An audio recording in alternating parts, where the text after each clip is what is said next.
Hello friends! Today's video is going to be another really deeply personal video that I probably shouldn't be talking about on the internet, but I love oversharing for views. So here we go. I'm kidding, I actually really like talking about this with you guys, and I really appreciate all the DMs that I get from you guys saying like, oh, I really like how you talk about stuff like this. So here we go. Here's another one. I'm very sick right now. I'm on 3 different medications. I really want to get this video out for you guys because I love you guys, so I'm going to persevere, but I'm really sorry for my annoying ass voice. It's even more annoying than usual. Didn't think that could happen, but here we are. So today's video is going to be mainly about boys, I guess. Be talking about college boys, dating apps like Tinder, and my experience with my first breakup. Yay. Basically, if you don't want to watch this video, the premise is everyone's just horny. So aren't you guys happy that you guys are just watching another wholesome chat from me? All right, let's stop stalling. I guess we gotta do this. Starting off with the breakup. Obviously, Trevor and I broke up. You guys have met him a couple of times in my videos. I actually really am proud of those videos, so you guys can still watch them. They're still on my channel. But yeah, we broke up. We were dating for over a year and a half. Over a year of which was long distance because we started dating senior high school and then we went to 2 different schools. We were 300 miles apart from each other, so that was pretty difficult and tricky. Did well for the freshman year, but sophomore year, you know, didn't really work out, but we're good. We ended things on mutual terms. No one cheated on the other. No one did anyone dirty. It was mutual. It was fine. We still like are okay. We're not on bad terms at all. So I just want to let you guys know that, like, no tea is here. I'm glad no tea is here. How I'm feeling, I was obviously very sad and, like, you know, just how you get through a breakup. I mean, it was a year and a half of my life with someone. We're good now. We're moving on. I guess you could say I'm kind of moving on fast. I don't know. I feel like some people think I'm moving along fast, but this is just how I'm coping. I think I know my feelings. I'm pretty like in tune with my feelings, so don't worry about me, guys. Trevor, if you're watching this, I doubt it because I don't think you ever watched my videos, but thank you for a great year and a half of my life. But I'm happy that we can grow on our own. I hope you're well. Yeah. Now on to boys, just in general. I am mostly gonna be talking about college boys because that's all I have experience with. I hate to say it, I really do hate to say it, but I'm very, very boy crazy. My best friend Rachel can vouch for this. Bless her heart. She has to deal with my ass all the time complaining about boys. It's not my best quality, but at least I recognize it. I don't know, I feel like it's like definitely my worst quality actually. Like, I find validation, like, I'm pretty confident with myself, kind of, but I definitely find validation from other people, especially boys, and I hate it. You know, admitting is the first step to solving the problem. Is that how it goes? My number one tip, my number one thing I need to tell you guys that you guys need to take away from this video: if they care about you, they will make it, like, they will show you. You don't have to wring it out from them, because if they actually care about you, they'll show you. And that's definitely something I need to work on, because I tend to kind of make excuses for people, like if they're not doing what they should be, or like, you know, I don't know, I'll make excuses for them, be like, oh, like, oh. But no, you need to know your worth. You are amazing and you deserve the best. Thank you for listening to my TED Talk. From the wise words of Christina Yang. He's very dreamy, but he is not the sun. You are. Also, boys, not even men, boys in college are just horny all the time, and it's just like, that's just how it is. I mean, they're 18 to 22, like, it's just, their testosterone is just, they can't think. They're just horny all the time. Literally, I was, okay, I don't know if I should talk about this, but I want to tell you guys, and I know this person's probably watching this, so hello. I'm not gonna say your name, but you know who you are. I went on a couple dates with this guy, and he was like fun or whatever, I don't know. Yeah, and then I ended things because I wasn't like feeling it that much. He like texts me and is like, oh, I still like you, blah, blah. And I'm like, oh, like, I don't think this is gonna work out.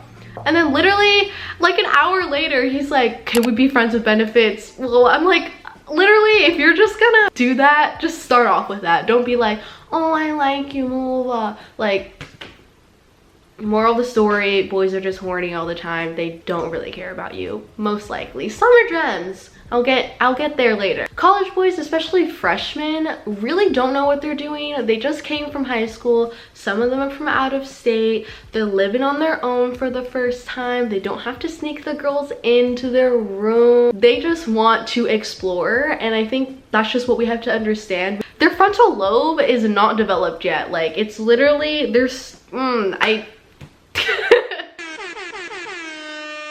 and they usually don't know what they want, and that's fine. I mean, we're so young right now. Even freshman girls, like a lot of freshman girls don't know what they want, and freshman girls also are horny, and that's fine, you know? Like, we just gotta communicate our feelings and our intentions. That's what I'm kind of trying to get across. Don't lead someone on and be like, oh, like I want a relationship, or like, oh, let's be exclusive, let's do something like to the next level, but then only want them for sexual reasons. Like, if you only just want to hook up or just want like friends with benefits type of things, like be upfront about it, because it's not fair for the other person to think that something bigger could happen. In my experience, they usually don't know what they want.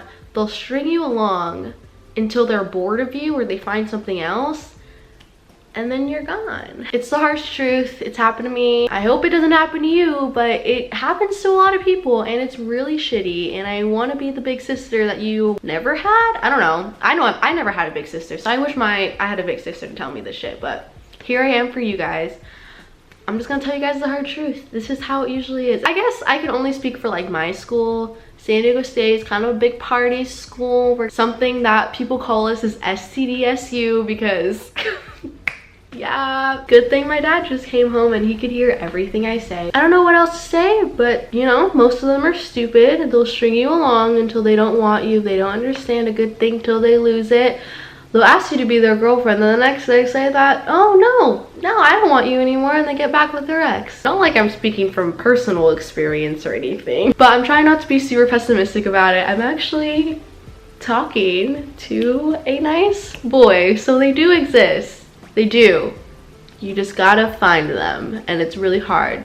Tinder, the world of dating apps. I personally have had Tinder and Bumble. I definitely prefer Tinder. I did not make a Tinder for hookup, culture, sexual reasons. I'm just not that kind of person. I know a lot of my friends are, and I really respect that. Honestly, like, I respect it. I just am way too emotional. It's really bad. I'm way too emotional. The sole reason why I got Tinder is for a confidence boost. Like, I needed an ego boost, because that was when Trevor and I just broke up, like, and I never got to really experience college boys. I mean, obviously, since Trevor and I were dating, so like now I'm kind of going through that like freshman year phase, you know? Does that make sense? So I kind of wanted to experience it, because all of my friends had Tinder, but obviously I wasn't gonna get one when I was dating Trevor. Like, that's cheating. I got Tinder for a confidence boost, but that also backfired on me, because it definitely fucked me up in a lot of ways. Tinder is so superficial and weird. I don't know, like, you're literally just like swiping on people, and it's like they're not even people, you know? Like, it's just like, oh, I think they're cute, oh no, they're not, blah blah blah. Like, it's kind of weird. The things that really messed me up was when I would like match with someone, and I'd be like, no way, we did not just match, because literally, like, I have a type, you know? When I match with them, like, okay, maybe I made some points, like, I feel like good about myself, right? And then after a day, if they don't text me, and I'm like still like, you know, sometimes I'll text them first, and then sometimes they'll unmatch me. Yay! I love it. Yay. So that really, like, that was not good for me. I was like, just don't reply. Like, why would you have to unmatch me? That's so rude. And then I kind of got unmatched in real life. I was at a Halloween party, and I saw this one guy that I had texted first, because I was like, this is a man. Saw him at a party, and I was like, hey, like, we matched on Tinder, and he was like, really? And I was like, you don't mind if I just like go? Like, still not insecure about that at all. Like, what? All in all, I have been on, I think, 4 Tinder first dates. They were fun, I guess. I think I definitely enjoyed them more because, like, it helped me as a person to develop my social skills better, kind of introduce myself. Like, I don't know, does that make sense? Like going on first dates is like such a weird thing, and that's something like I never really experienced experienced. I mean, like with Trevor, we had known each other like in school, so like we kind of already knew each other. Like we didn't really need to like go over that like weird like, oh hey, like what school do you go to, blah blah blah, go on first dates with people and like not really know anything about them. I mean, obviously I texted them for like at least a week on Tinder or on Snapchat to like know that they're real. I definitely made them give me my Snapchat, send like selfies, make sure I did not get catfished. And when I did meet them, I did not invite them to my apartment or anything. Like we would go to Starbucks on campus, so it wasn't like sketchy. There's this one guy that I met from University of San Diego, which is like 30 minutes away from school, but I made him Uber all the way to my campus. I wasn't about to Uber to his. Like, no, that's scary. I mean, if they want to talk to you, they will make an effort. You definitely have to see if you vibe with each other on text or Snapchat or anything before you meet them. Honestly, like if they're a dry texter and if you're just like, I'm not really feeling it, don't go on a date with them. I text like how I talk, so if they like don't understand how I text or like vice versa, it's kind of just like, how are we supposed to go on a date if like we can't even talk to each other? I actually met someone kind of special from the app, but that's for another day. I have this kind of irrational like underlying fear because a lot of people at, I mean not a lot, oh my god, but like a couple people at my school know about my YouTube channel, just kind of like that I am an influencer. I have this like fear that people only like me or like only swiped right or just like stupid shit like that because they know who I am and want to be clout chasers or just like, I don't know, weirdos like that. I think it's just like a weird fear. Like I don't think it's like actually true, but it's like something that's always in the back of my brain. Whenever on Tinder or like Snapchat, people are like, hey, what's your Instagram? I'm like, no, I'm not gonna give you my Instagram because I don't want them to have like this preconceived misconception. Does that make sense? Before they even actually met me, because like I feel like people automatically judge others that are like content creators or just, you know, whatever. All in all, Tinder is fun if it's safe. Please be safe on there. Like I don't want any of you guys getting hurt, but it's also like kind of fun. It's kind of like exhilarating and I understand the appeal. I get it. I did it, you know. I don't have it anymore. I deleted her, but yeah, please be safe guys. I don't want anyone getting hurt because a lot of things can happen and I just don't want that to happen, you guys. But yeah, such a long video, I'm so sorry. Okay, I will see you guys later. I hope you guys enjoyed. Very deeply personal and kind of oversharing way too much, but if you guys got anything out of it, then I'm happy. Bye.